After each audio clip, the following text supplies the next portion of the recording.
নমস্কার। আজকে আমি কবি সুকান্ত ভট্টাচার্য লেখা একটি বিখ্যাত কবিতা দেশলাই কাঠি আপনাদের আবৃত্তি করে শোনাচ্ছি।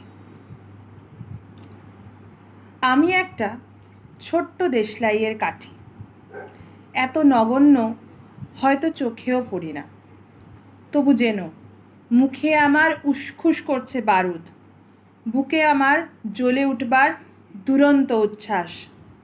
আমি একটা দেশলাইয়ের কাঠি।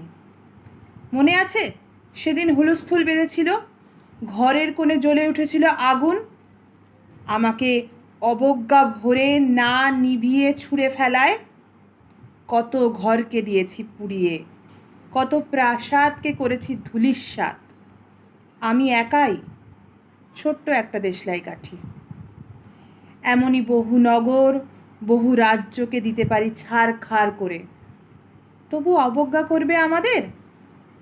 মনে নেই এই সেদিন আমরা সবাই জ্বলে উঠেছিলাম একই বাক্সে, চমকে উঠেছিলে। আমরা শুনেছিলাম তোমাদের বিবর্ণ মুখের আর্তনাদ। আমাদের কি অসীম শক্তি তা তো অনুভব করেছো বারংবার, তবু কেন বোঝো না? আমরা বন্দি থাকবো না তোমাদের পকেটে পকেটে, আমরা বেরিয়ে পড়ব, আমরা ছড়িয়ে পড়ব শহরে গঞ্জে গ্রামে, দিগন্ত থেকে দিগন্তে। আমরা বারবার জ্বলি নিতান্ত অবহেলায়, তা তো তোমরা জানোই, কিন্তু তোমরা তো জানো না কবে আমরা জ্বলে উঠব সবাই শেষবারের মতো। নমস্কার।